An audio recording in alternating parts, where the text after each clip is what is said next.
Welcome to the first podcast from Nyrdcast. I'm Eugene. I'm going solo today for a little small review. We're going to look at the first two issues of Secret War, along with tie-in issues for Planet Hulk, Infinity Gauntlet, and Old Man Logan. What happened?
Let me preface this review by saying I have not been reading much Marvel. I've been limited to pretty much Deadpool. I haven't picked up an Avenger issue since 15, and I haven't followed the Ultimate Universe in years. So I didn't know what Hickman was doing leading up to this story, nor did I know anything about the maker being Reed Richards and the Cabal and what they were doing. So the issue starts with Doom, Strange, and Molecule Man with the Beyonders, but you don't really see much other than they're the Beyonders. I'm guessing that this ties into the previous stuff, so I was kind of lost on it. We get to the 1610 universe, the Ultimate Universe, preparing to battle the 616 universe. They're the last two left. The two Manhattans are about to overlap each other. We see lots of heroes die. I'm guessing the Beyonders going to bring them back later on at the end of the series and create this new Marvel Universe, but we'll get to that later. I didn't care for the Kingpin story, him emailing other villains to come to the bar to watch the end of the world. It just didn't seem very in character for him, especially after what was done on the Netflix Daredevil show, where that became like the ultimate Kingpin. It was kind of funny to see the Punisher show up, though, as he somehow either intercepted the email or maybe he sent it in trying to get everyone together. I don't know, but that would have been funny. So, Reed Richards has this plan to take the greatest minds of the planet off planet, so when it is destroyed, the human race can survive. But those smart minds are killed on the way to the shuttle, so Reed starts plucking different heroes to take. It was interesting to see what happens when the shuttle splits off and Sue, Thing, and Human Torch are all stuck in the other part of the shuttle with the kids, and it's ultimately destroyed, and how distraught it makes Reed. But like I said, they're going to be back at the end of the series when the Beyonders bring everyone back. Overall, I thought the writing was pretty good, even though I was lost. It did seem a little hard to follow at times, but I chalked that up to the fact that I didn't know what I was getting into reading the first issue. The art was amazing. I love Ribick's art here, and look forward to seeing more of his stuff when the new Marvel Universe comes about. So issue 2, we jump into Battle World. Again, I felt kind of lost because it just kind of took off, but once you get into it, it starts explaining itself pretty well. Seeing the Thor corpse was pretty cool. I liked seeing some of these other characters pop up in the background, like Beta Ray Bill and Groot as members of the Thor corps. Using the new Thor as a focal piece to kind of introduce everything of Battle World was a good way to do it. I liked seeing Sinister show up. Sinister was awesome. The way he just talked down to everybody, the little quips he had, it's the best written Sinister we've seen in a while. So hats off to Hickman for that. He's been kind of an underutilized villain for a while. There were good introductions to different kingdoms at the trials. It was fun to see some of these different realities coming together and being in the same spot. Finding out who's working with who, where the different struggles are at. So I felt like we have a good grasp of what's going to happen coming into all these little mini-series. It was also pretty interesting to see Galactus is kind of part of the Doomstat environment. Seeing the stuff with the Cabal at the end, I was a little lost with that. I'm guessing they can get to the underside of Battleworld through this lake. It's got the Fantastic Four children. But I did like seeing the Cabal come in because, they're going to be causing a lot of problems, and this is probably what's going to pull everything together. Again, the story was pretty strong, and the art from Rib was amazing. So the big reason I've been reading Secret Wars is because of Old Man Logan. It was one of my favorite Wolverine stories the last 15 years. It was original. Man, it just kicked right off. It seemed like almost from the last story. I love seeing Vegas. The Vegas scene was very cool, especially with the Warpath boxing poster. I thought that was a nice little shout out. I didn't know much about Gladiator. He just seemed kind of like a chump. He went down pretty easily once Logan showed up there. I also didn't like all of his henchmen being dressed up as Daredevil. It made it confusing in the action scene.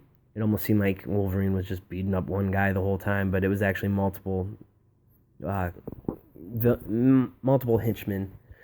Was surprised to see Logan drinking soda instead of beer, but I could have been chalked up to the environment because who knows what they have in this area. I did like the sub-story with Gladiator's son, though. It'd be fun down the line to have a story of him showing up and trying to get revenge on Logan, but I doubt we'll ever get that far into the storyline to see it come back. When the Ultron head showed up, I was a little confused by that, because at times it looked like Ant-Man's helmet, and at times it looked like Iron Man, but they did explain that a little bit more later on.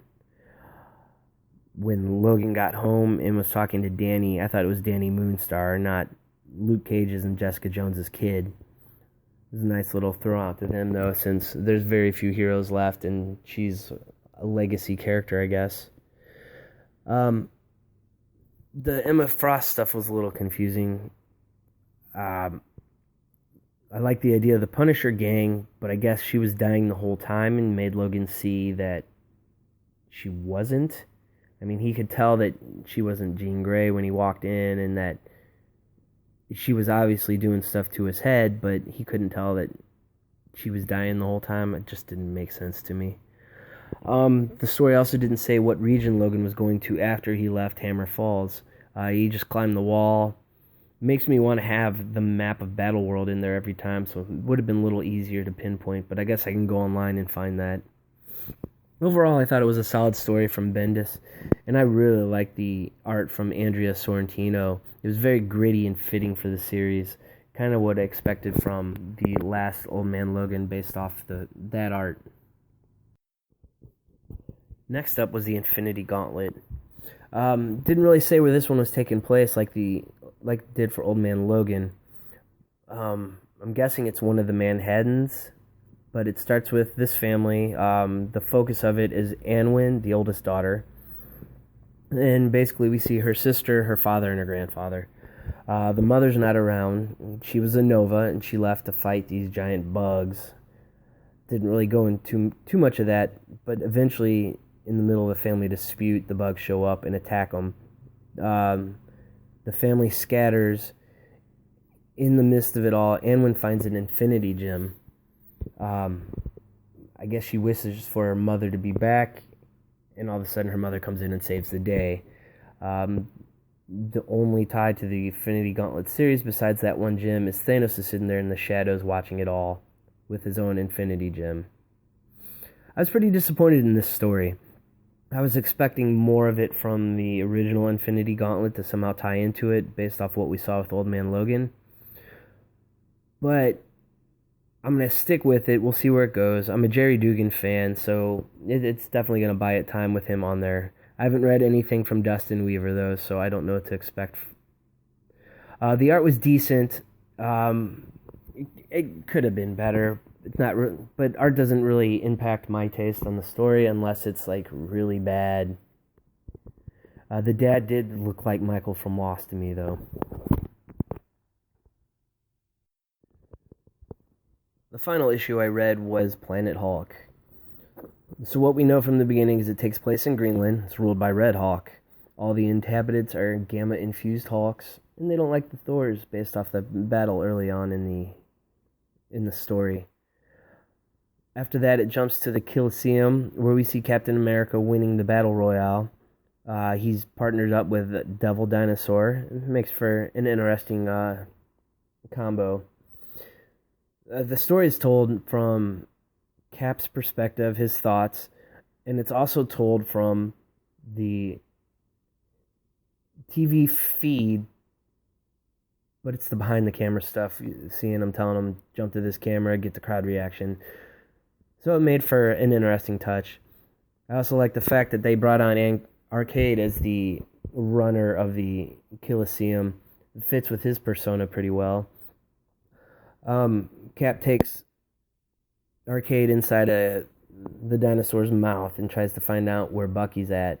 To me, it came off as a little bit of the end of Winter Soldier, where Cap's mission is to find his former partner. So he's taken to Doom for trying this. Doom wants him to go to Greenland to kill Red Hulk. They said Bucky's there. Bucky was the previous one to try to do it, and he failed. So if Cap can kill Red Hawk, he can get Bucky back too. Thought it was weird that they did a flashback of Captain America and Bucky fighting, but it wasn't really Bucky, it was the Winter Soldier. So I started to get me to question what happened previously, that the two of them would be fighting as Captain America and Winter Soldier. Hopefully we'll get more of that backstory. So when Captain America and Devil Dinosaur teleported to Greenland, they have to fight these gamma-infused insects, and they're ended up saved by a Hulk, which I'm guessing is Bruce Banner, but they never really imply. Overall, a solid story to start out, so again, I'll give it time, we'll see. It didn't really tie into Planet Hulk too much, other than the fact that Captain America was fighting in a Coliseum. Mark Laming's art was pretty strong, so at least had that going for it. Again, I'll give it a couple more issues and see what I think. After reading these 5, I'm curious to see how some of the other tie-in series are going to be. I'm going to go ahead and pick up all of them, and I'll keep reviewing them. I'm also curious to see how these different characters are going to end up surviving Battle World and moving on to this new Marvel universe. I mean, we've already been told Miles Morales is going into the 616 universe, and I'm guessing the Marvel multiverse is probably going to be consolidated, maybe renumbered, I don't know. But it's going to give us something to look forward to. Hopefully they bring back some of the characters they killed in the first Secret War issue, and they'll bring back Wolverine. It's been a while since we've seen some good Wolverine stories, and Old Man Logan is just going to tease us, I think. Hopefully the next time you hear me, we'll be talking with Toner and Matt on a few different topics. The goal is to start getting these podcasts up on a regular basis and getting different perspectives on comics, movies, everything in pulp culture. They'll also be doing their own solo podcast too, so we'll be having some good content come out soon.